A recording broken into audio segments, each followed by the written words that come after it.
Okay, so with the decaling done with the helicopter, you know, as you can see down here, we've got rid of all that silvering and everything else, and it's actually looking very, very nice. Now, what we want to do now is further weather in. Now, a couple of techniques we could use. We could move straight back to the spray bay now, give it more of a grimy look, perhaps by putting in very, very thin black paint, or dark greys down, just to simulate sort of grime and dirt and everything else like that. You could give it a straightforward wash, okay, using something like the Pro Modeler's wash, just to grime it all in and everything else like that, with a brush. Or the way we're going to do it, we're going to airbrush this on and let it naturally hang, let it dry, then we're going to paint over it again. So something a little bit different, because normally we sort of come along now with our wash and brush and we just brush it on. The only trouble with that, it's great for doing it on aircraft if you're just going to wipe it all away, alright? If you want it to be more of a weathering effect full on, i.e. squirt it on and leave it, because if you wanted to, you can overcoat and lock it in, or you can do what we can do in a moment and come back and airbrush over the top of the wash. It's totally safe, there's no nasties in it or anything else like that, so you don't have to worry about going over it and things going wrong and everything else. Now, remember, it's water braced, okay, so we don't have to worry about it being in the spray bay, so we can do it right here. The only thing is, it is incredibly messy, because this stuff will flick and spit and go absolutely everywhere. So what I'm going to do is, we just move some stuff out of the way, generally. Alright, I'm going to put down a little bit of foam just to the rear. This is literally just to catch it from spraying off and everything else. Hopefully you can still see that on camera. Or you just move it round. A little bit like that, I'm sure you can. Okay, two options, either going in with the black if you want it to be really dirty, everything else like that, or the dark dirt. I'm going to use the dark dirt. You could obviously use some of the other colours, we've got like the muds and things like that, but certainly this will do for us. So, airbrush, you want to turn your air pressure down a little bit, because we don't want to be in a situation where you're literally obliterating everything. So we're probably down to, I don't know, what's that, probably about 10 to between 10 and 15 psi. Alright, it's probably a working pressure of around about 12. So straightforward, give it a good shake in the bottle, and then pour it straight into your colour cup. Now, don't overstick tons in. You'll notice it as it flows around the colour cup that it should be quite an oily colour, alright? And when you spray it down here, you can see it is a very oily colour. So what we're going to do, we'll start on the bottom and at the rear. Okay, now it will bead up just a little bit, as you can see like this. So what we want to do is flood it. Well, I mean flooding, it's a bit like putting too much on, okay? So we have it like this, and what we're going to do is work up the tail. As you can see, we do it until it all goes everywhere. Now, I know what you're thinking, and don't panic. There's a lot we can do with this. You're not going to harm your decals or anything else like that, because they're sealed down under a coat of clear. So I had a couple of coats of clear, okay, to seal them down and everything else. And then a coat of satin over the top just to hold it all in place. Okay, so we'll just come in with the other ones. Okay, and all we do, we're just going to go along, put it down. Okay, and we're just going to do the rear half just for the minute, just to show you. Alright, and then what we're going to do is leave it. Now, as you can see, it does look a little like paint, but what you need to do is let it naturally hang as it would in real life. So in this case, everything's going to go south, and it'll cling to all like big rivets, it will cling obviously to things like panel lines, all those areas, alright? So when you're in like this, you can then just come along and spray everywhere else. Alright, put a lot more in here. Okay, just coming in from the top, into all the sides. Okay, but you need it to cover everything. Okay, if it doesn't cover, what's going to happen is you're going to end up with clean spots and dark spots and everything else like that. Okay, so we're around like this, and now we've got to carefully pick this little guy up. We just hold it on the sides and we'll retouch those in. Okay. Now, don't panic too much about any way you go over and you think, oh no, I've made it horrible. Because don't forget, with this stuff, we have that beautiful option of just going around and rinsing it all clean away. So all we're doing is going over it with one coat, just like that. Let me take that out of the way. And as you can see, it does give us very, very dirty looking aircraft. Now, if you're in a warm place, it's not going to take long to dye, around about 15-20 minutes. Here it's a bit cold today, I'm going to leave it for about an hour to totally go off. Remember, you will need to do the underside, so what I would do is let that dry off a little bit, then just a bit of a spray on the underside, because what's going to happen, the capillary action of all this wash is going to go to the bottom and it's going to make big lines, something like that, okay? But you need to blend all that in. So the easiest way to do that, if you want to do it now, normally let this all roll down as you just take your wash, which I'll do in a moment. Okay, I'll just hold it here and then you just flip it over and put more wash on the bottom. Alright, just to take care of any areas that haven't got any. Alright, just like that, then put it down. I'm just touching these edges. Okay. And as I said, let it all naturally go down, find its own levels, and then what we're going to do in a moment is come up with quite a nice little technique. We put clean water through the airbrush and literally wash it off where we don't want it, okay? Obviously we can rub it off with a cloth if you don't want any certain areas, things like that, but what we can actually do is rinse it down to give us a more weathered look.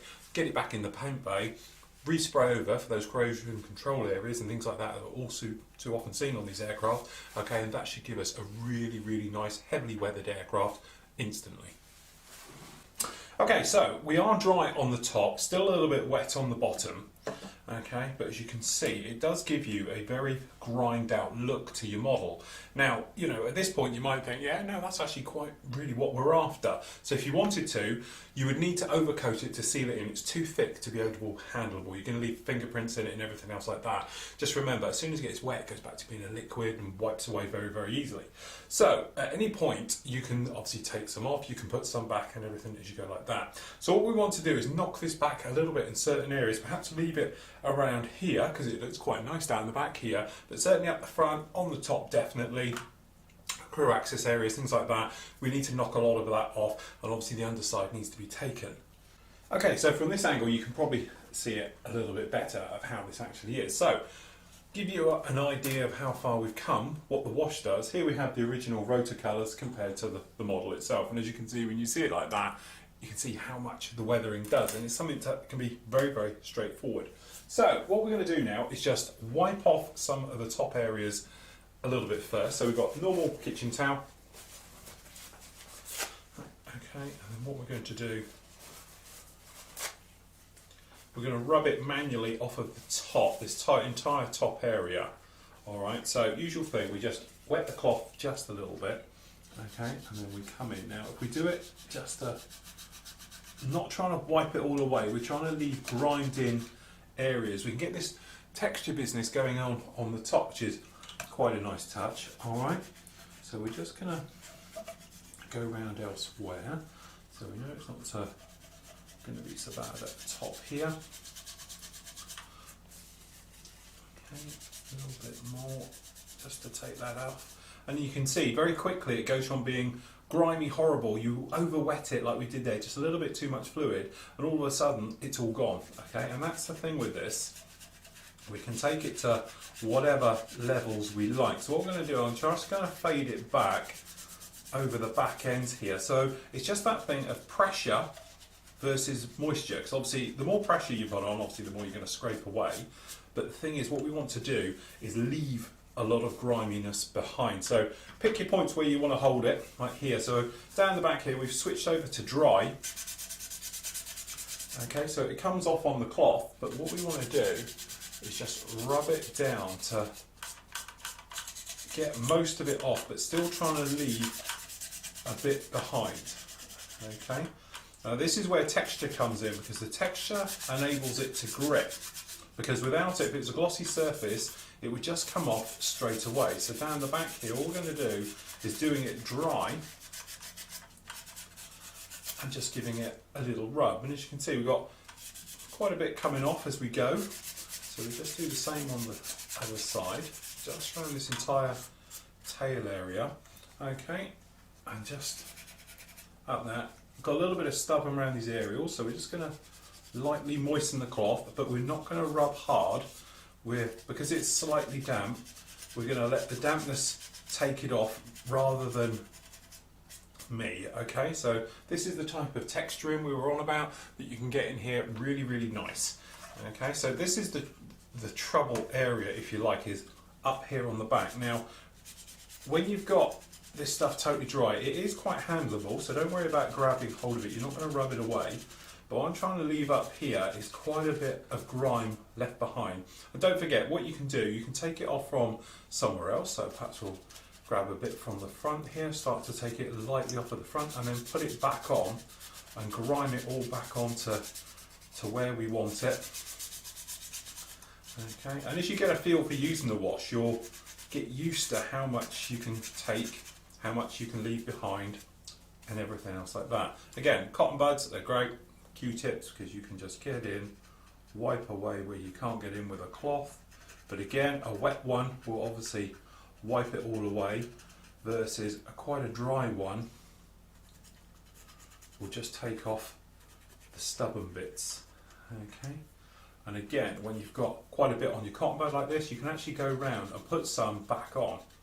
So we've got a bit too clean up here. Want to make this a little bit grubby, shall you say? So you just put a little bit back on, let that dry, you can take it off. So we're just going to smear this on, and this is another way how you can do staining and streak effects and everything else. So we're just going to grind this down a little bit more, because from our point of view, what we want to do is come back with certainly a bit of post shading, which is going to put in the original colours back in here and everything else. So once we're on, again, switching to your dry cloth, you can go through and basically blend it all back in. So we say we've gone from clean to dirty, okay, and we'll take it back to clean again in a moment. But you can just, as you see, take it on and off exactly where you want. So just remember, if you don't want anywhere too much, you can take it down. Now the other way you can do this, which is quite a nice fun technique, okay, with your airbrush, warm water, okay, so this is just literally just normal tap water, goes in the actual colour cup, okay. Alright, and what you can actually do is a technique I call rinsing down. So you come along like this, okay, go over the top of it. What happens is it will get wet, it will reactivate and start to move. And then it's a bit like washing your car. You can rinse this stuff down a little bit, and you can go in quite hard, like here, and make it clean, or you can say you can just rinse back a little bit. Okay, just to knock a little bit off, perhaps in certain areas and places. Okay, and do little patterns and clean spots and dirty spots exactly how you want to. Remember, don't touch this with a cloth now until it's totally dry, or you'll end up taking the entire thing with it. So there you go. This is the thing with this. You can put it on and off. If it doesn't look right, if you've got it too much, just put the wash and pop it all back on, okay? If obviously, you know, you don't like it at all, full stop, just rinse the entire thing off, just like that, using it like a pressure washer. Okay, or there's anything in between, because you can come back now if you wanted to and think, okay, well, obviously up here we've made this extremely clean, it's too clean here, so we just pop in with a bit of a brush full, okay, and we'll just touch in, okay, and we'll put it all back in, perhaps a bit down here, a bit more up here, okay, and we'll put in these areas where we've just taken it off. Let them dry, rub it away and start again. So I'll carry on with this one, go right the way through it, and we'll see what we get at the end. Okay, so there we go. That's the wash all done. And said it's one of those things. It's very fluid in its use. So, you know, add, take away. And to be honest, is what I did with this one. I took a little bit too much away, especially up here at the top. Went round, put another coat over it, let it dry. And then it's one of those things. The more wash is on here, the quicker it dries. So it dried with literally minutes. And then you can come back in, wipe away and everything else. So I spent a little bit of time, especially working around this back ends and trying to get the right type of effects we want, because certainly you probably see up here, when you look at it like this, it's nice and grimy, as you can see, but what we're trying to do here is get the exhaust areas being pretty grimy, around the crew areas, things like that, okay? And then at the top, we're more worried about what's going on at the back here, this type of thing, rather than the front, because it's going to be cleaner. And then on the other side, basically a repeat again, although this side a little bit more grubby around here because we haven't got crew interaction with them going in and out, because obviously it's just the gunner door, things like that. But certainly at the front, nice and clean, no real problems at all. And then underneath, we've got suitable grime. I've grimed up a little bit more on this side. I'm just allowing for things more things are going to happen here. So we've got the access side, so it's a little bit more grime underneath than it is on the other side. And as you can see, you work your way down to the tail, you know, nice and grime and everything else like that. So last stage of the weathering is what we were talking about before. We come back with the original colour. Now I'm going to be using the dark ghost grey on this, and this is that bluey grey colour that naval aircraft tend to have these days. You get the light colour, which the instructions for this one called out, as we know, for the light colour everywhere. We've then come back in and used the dark ghost grey for sort of patching and everything else up. The one thing I have noticed looking at my reference shots, this particular aircraft breed in general rather than this specific one, is that they all seem to be touched up, no matter where they are, with the dark bluer of the ghost greys rather than anything else. So we're going to follow that as well. So what we got here, we've got the infinity just down like this, and what we're going to do is just take a tiny bit of thinners. Okay, so what we'll do, we're just going to put in a brush full of thinners first. To be honest, this is a bit dirty, this brush, so we're just making sure the brush is clean before we stick it in thinners.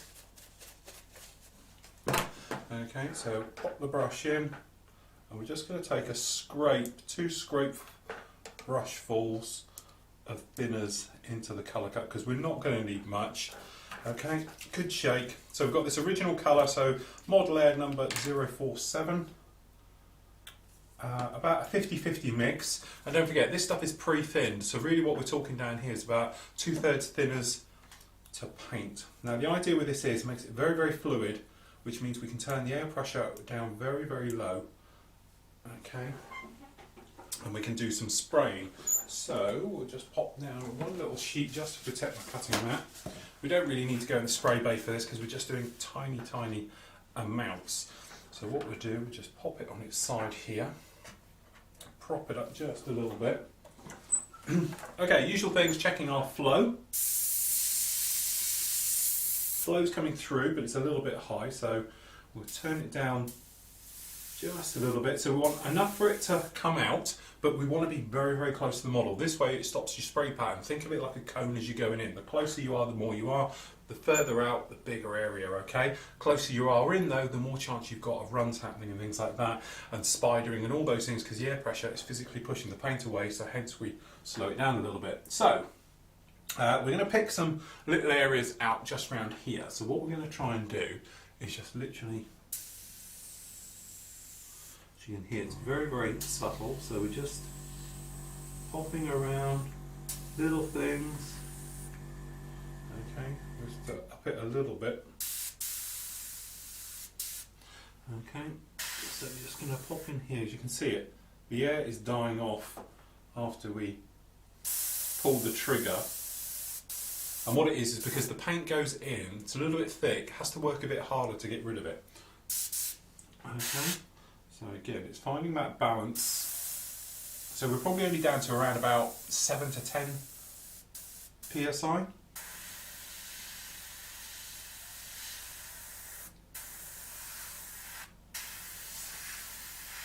Okay, and when you're putting this over the wash will soak it up very quickly. So don't panic too much when you start thinking, you know, where is it?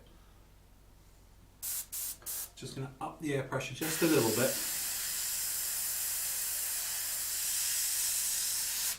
There's just a little bit too much. You can probably see we had a little bit of a web, and that's what we're saying about finding the balance here. And I haven't used this paint for quite a while. Okay, so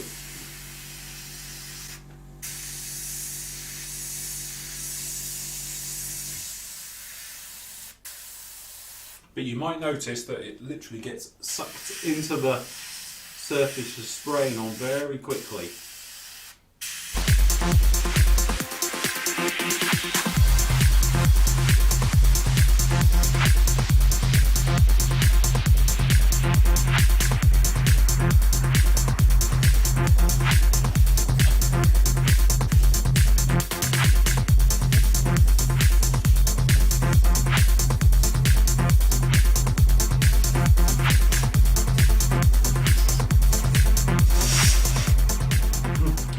There we go, it's that simple. All we're trying to do, gently, gentle weather. It's supposed to be subtle and all the rest of it. Last thing we want to do is literally put in a darker wash.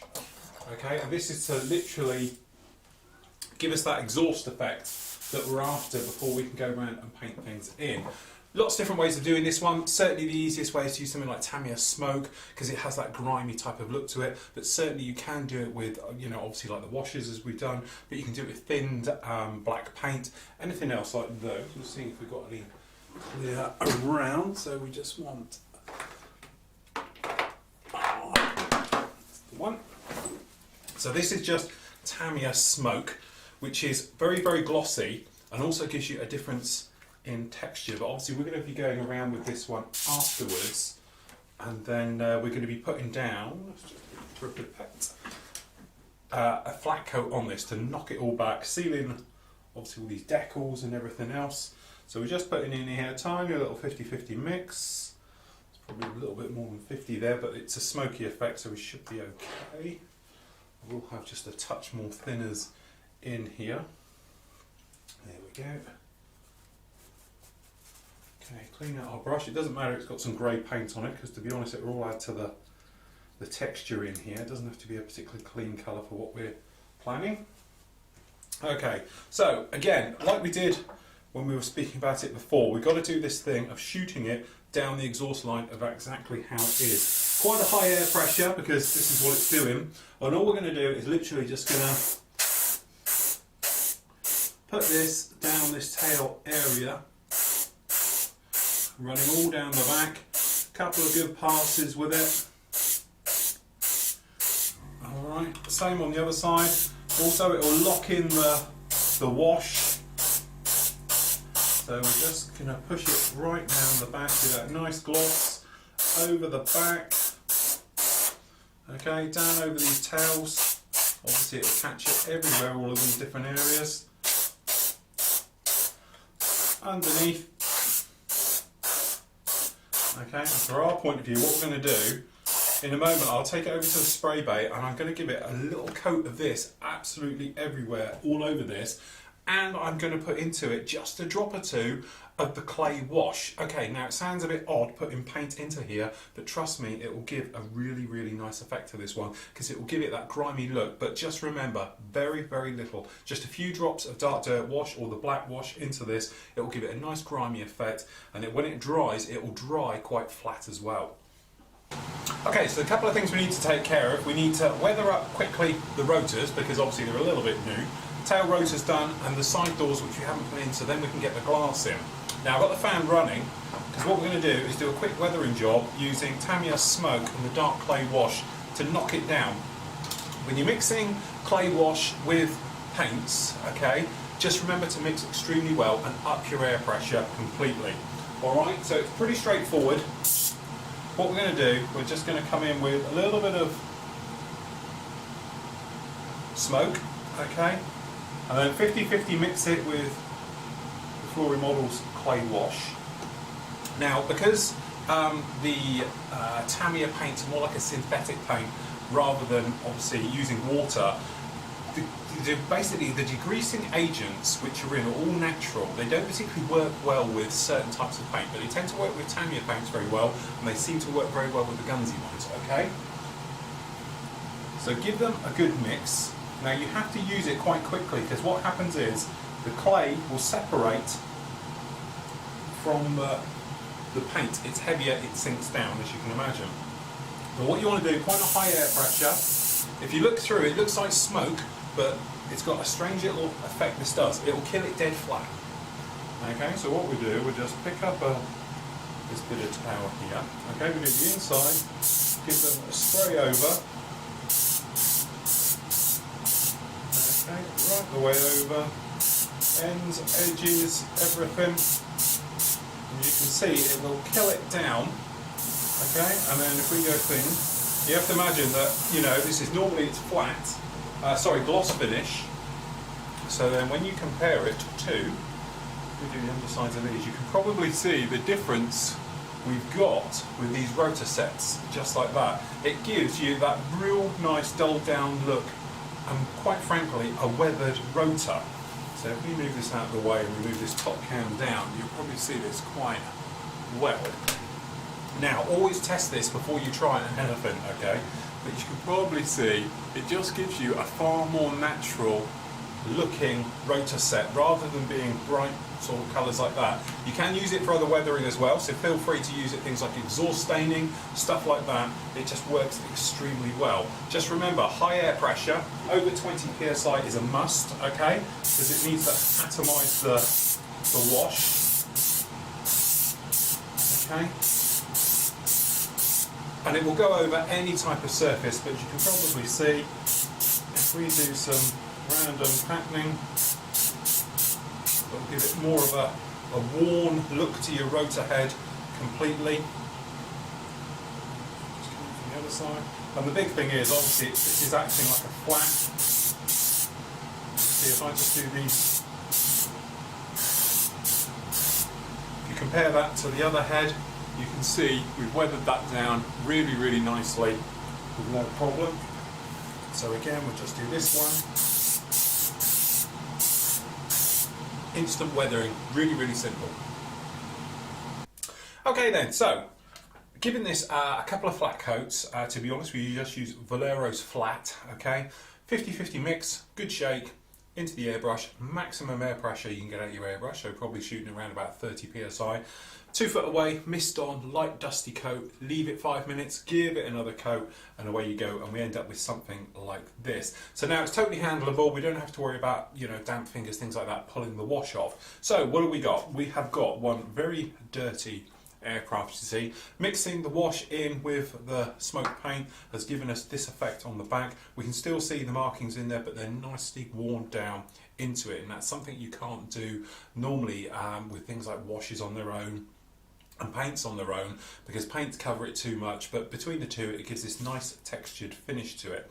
So there we go, we have completion. So what we can actually do now is go around and unmask things to see exactly what we've got. So we can pop off the doors, all these areas, and we can start getting tweezers in to remove some of this masking, because no doubt we are probably going to have to clean out the actual glass on the front. But what we can start to do is really just to see what we've got in here of the job. And you can see it's giving it nice weathering all around. Got a little bit of blowing has happened on this, and it's quite nice the way it is. But here's the moment of truth, and I say I haven't done this, so we can take this off. But what we've got to do is we have this little bit of filler going around the front up here. We need to score it first, so we're just going to place the knife down, and we're just going to very lightly run it over the areas, just so when we remove the tape it doesn't peel off the actual putty and the paint and everything with it. Alright, so that way we can just see what we've got, and immediately you can see we've got a little bit of dusting going on down here and everything else, but that's okay, we can get rid of that. Alright, same thing with this one up here. So all you can do is follow the line where the top of the tape is, okay, and then that way you shouldn't have any problems when you peel back. But as I say, we have got quite a bit of dust down here. Luckily for us, we haven't got too much of any nasties going on down here, such as the paint or the glue has actually attacked anywhere. Okay, so we're just lifting it up. Got a little bit of overspray down in here, but these are the things where we can get in here with fine brushes, just to see how much we've got going on actually in here. Wet the brush, and just to see what we can pull out of it. And then coming in from various sides, we can see we've got a little bit of overspray that's happened on this window down here. So we can get in there with a cotton bud in a moment. But just for the minute, I'm just using the technique of a damp brush, just so we can see exactly where we've got everything.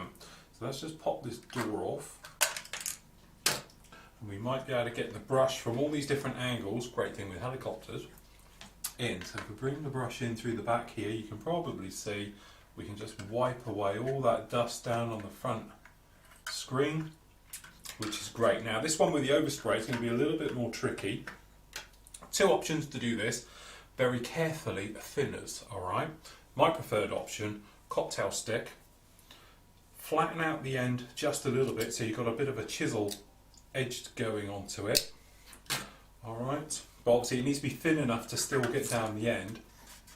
And then what you can do is come along and scrape out the aforementioned areas. If I just do this bit here, okay, give it a good scrape, and then in a minute we'll work our way down. But you can probably see we've scraped out this top area around here quite nicely. Bring the camera down, but this is the point we're on about, is this bit in here, you see. It's a little bit of a pain the way it actually is, seeing the reflection, but we can get down there. But as I said, it's just be a case of working it round all these areas. So as you say, we sort of bring this down in here, okay, and scrape them out. And last case scenario will be is to actually get in there with thinners. But as I say, it's this thing of getting in from all the different angles. But thinners, what you want to do is do one pass, then stop, one pass, then stop. Okay, but I've got a tiny little bit of white just down here at the front, just down here. But again, we're just wet. Let's see how much of this we can get out physically. And get the dust all out and all the bits all around it. Okay, at the same time, what we've done, we've sprayed clear blue. Okay, this is the gloss Tamiya clear blue, which is this one, which is the XF23 on the top, because these are going to go in on the top here, but by their nature, their gloss, they do take a long time to dry. Ideally, leave them overnight. Don't try and use them earlier, because what happens is, usual thing, eggshell effect, put your finger on it, end up with a thumb pin. Completely ruined. The only thing you can do is really stick it in IPA or some type of strip to get the paint off and start again with it. But we've done them nice dark blue, so when they're in, it will have that nice effect of colour. You can still see through it, but it's nicely coloured up. So what we want to do now is get the windows in everywhere. But before that, on some of them, we're going to have to spray the insides of the doors. Okay. So you've got the option, you don't have to spray, you could hand paint on there, you could detail these up a little bit more. Personally, I think it's easier to spray. So what we've got here, just some low tack tape. Again, back of the hand, make sure you get it all off, alright? Then what we do, we're just going to place it over the top of the door on the outside, just like so. And then what we can do is spray this black and we're good to go, and then you can put the clear parts in. For this one here, it's not going to be seen because it's going to be against the actual door. So actually what we've got here, crystal clear, as we use for all the glues around all of this. Just a tiny bit on a cocktail stick. Okay, and then what we're going to do is literally light dots in corners. Okay, that's all it's going to have. And then we grab our aforementioned clear part, which I'm guessing down here is going to be this square one. Should have checked first. Yeah, it's a square one. And what we do, nip it off of the screw. Make sure you haven't got any flashy bits on the outsides. And then it's a straightforward job, just dropping it in. Bit of a push. You've got the little push marks come out the top, okay, and then just push them to the edge, or you can use a cotton bud, wet the cotton bud.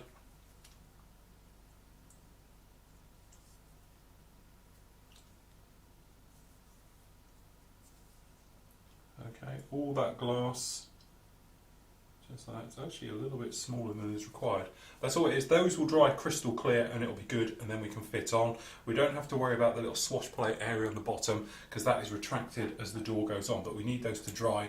We've done the same on the other doors, again, beautifully crystal clear because we fitted the glass afterwards, and that was the thing to it.